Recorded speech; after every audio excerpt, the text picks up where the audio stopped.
جی السلام علیکم رحمۃ اللہ وبرکاتہ. میرے دوستوں، آپ کا دوست نثار جاوید. کہتے ہیں کہ میرے گوڈے میں درد جگر ہو گئی. سب سے پہلے گوڈے مارننگ، کیونکہ ہمارے لندن میں اس وقت مارننگ یا گوڈے ہو گئی ہے. کہتے ہیں میرے گوڈے میں درد جگر ہو گئی. کوئی رانگ چیزیں رانگ جگہ پہ جاتی ہیں. اسی طرح آپ کو پتا ہے کہ پیچھے ایک حکومت رہی ہے ہمارے ملک میں 3 سال 7 مہینے، اور اس حکومت نے جتنے بھی لمبی زبان والے، جن کو کہتے ہیں منہ کو بواسیر، ایسے لوگ بہت بھرتی کیے تھے جو رات دن آپ کو ٹی وی چینلز پہ ملتے تھے، اور ٹی وی چینلز پہ بیٹھ کے ایسی باتیں کرتے تھے جو باتیں ناقابل یقین ہوتی تھی. دوستو، ایک بندہ جس کا نام تھا ولید اقبال وہ بندہ ہے جو علامہ اقبال کا پوترا، اس کے بیٹے کا بیٹا، ایک بہت بڑے دادے کا بہت گھٹیا پوتا، جو کہ اپنے ملک کے جسے کہتے ہیں نا پاکستان، وہ علامہ اقبال کا خواب تھا، اور اسی کے پوتے نے اس خواب کو بھیانک طریقے سے مجروح کرنا شروع کیا ہوگا. اس کو کسی چیز کا اندازہ نہیں ہے کہ کیا کرنا ہے، کدھر کو جانا ہے. خالی ایک وہ جو وتیرہ بنا ہوا ہے، اسی وتیرے کے اوپر چلتے ہوئے اپنے ملک کے اگینسٹ ہر کام اپنی پارٹی کو لے کے کیا.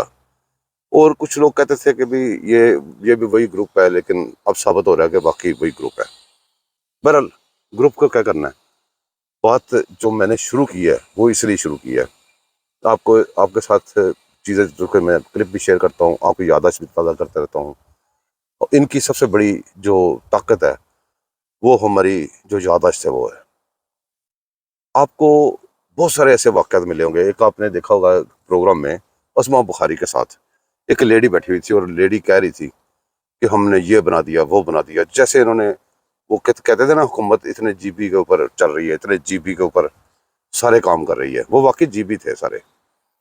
تو اسماء بخاری نے اس کو سوال پوچھا کہ یونیورسٹیوں کے نام بتا دو، ہاسپٹلوں کے نام بتا دو.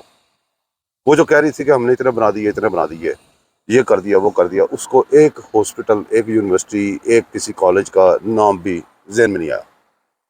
اور وہ اتنی شرمندی، کیونکہ پہلے تو کسی کو بولنے نہیں دیتے تھے نا. پہلے تو وہ کیا کہتے ہیں، فیض حمید، اس کا ایک دہشت تھی پورے میڈیا کے اوپر. میڈیا پہ کسی کی جرت نہیں تھی کہ کوئی بندہ بات کرے الٹی. اس کو نکال دیا جاتا تھا، اس کے ساتھ سختیاں کی جاتی تھی، بڑا کچھ ہوتا تھا. میں آپ کے لیے ایک پرانا کلپ لے کے آیا ہوں، پرانا کلپ، لیکن ایسا زخم، یہ زخم ہے ملک کو. پرانے بھی جائیں، ان کی درد نہیں جاتی. یہ گوڈے میں درد جگر والا صاحب نہیں ہے، یہ ان کو بواسیر غلط جگہ پہ ہوئی ہے، لیکن وہ جو درد ہے پاکستان کو اسی جگہ پہ ہو رہی ہے جہاں پہ انہوں نے درد پہنچائی ہے.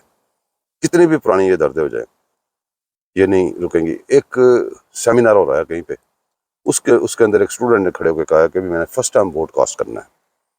تو جناب، آپ مجھے جو یونیورسٹیز بنائی ہیں وہ 5 یونیورسٹی کے نام بتا دیں تو میں ووٹ آپ کو دوں گا. اس کا رزلٹ کیا تھا وہ میں نہیں چاہتا کہ آپ کو میں بتاؤں گا، آپ خود ہی دیکھیں. میرا نام جنید ہے اور میرا ولید اقبال صاحب سے سوال ہے. ابھی انہوں نے ڈیورنگ ڈسکشن ایک بات کی کہ پی ٹی آئی نے جو ہے وہ ہسپتال بنائے، یونیورسٹیز بنائی. تو میری صرف اتنی ریکویسٹ ہے، میں اس میں فرسٹ ٹائم ووٹ کاسٹ کرنے سلیکشن میں، اگر یہ مجھے 5 یونیورسٹیز اور 5 ہاسپٹلس کے نام بتا دیں جو پی ٹی آئی نے پورے پاکستان میں بنائے ہیں، تو میں پی ٹی آئی کو ووٹ دوں گا. میرا جواب دینے دینا. بھاگیا 4 سوال میں جا رہے ہیں. کوئی نام نہیں ہے.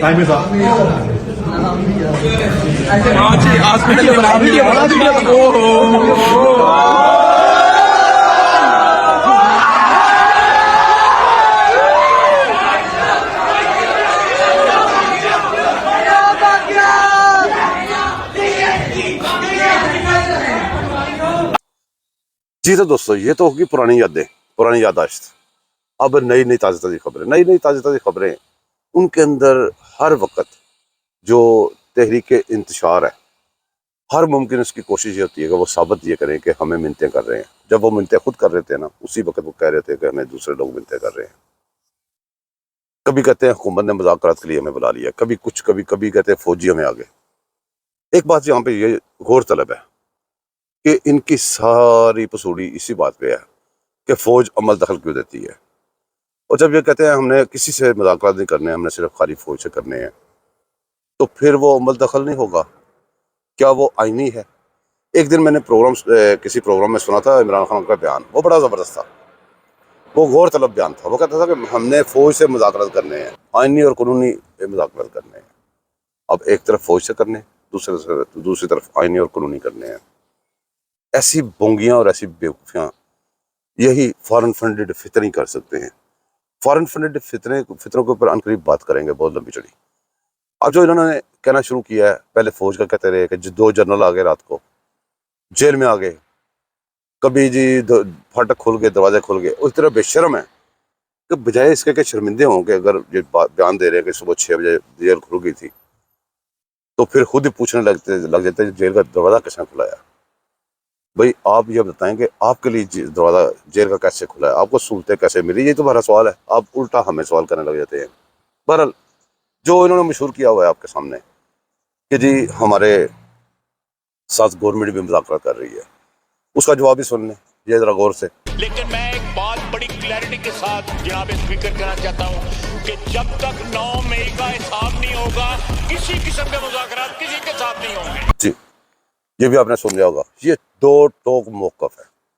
یہ 2 ٹوک موقف کی چھوڑنے پڑتے ہیں، وہ اس لیے کہ پروپیگنڈا مشینری ایسی لگی ہوئی ہے کہ جب تک بات کو کلیئر نہ کریں، اسی لیے آپ کو پتہ ہے فوجی ترجمان صاحب بھی آج کل آ کے ہفتے میں 2 دفعہ بریفنگ دیتے ہیں عوام کو۔ وہ کیوں؟ کہ پروپیگنڈا اتنے زور پہ ہے، یہ ملک کو چاروں طرف سے دشمنوں نے گھیر لیا ہوا ہے، اندرونی بیرونی ہر سائڈ سے گھیر لیا ہوا ہے۔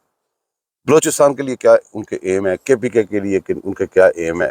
کے پی کے کی جب بات کریں گے تو کل پرسوں جو زبان گنڈا پور نے بولی ہے وہ ان ایکسیپٹیبل ہے، وہ ناقابل برداشت ہے پوری قوم کے لیے۔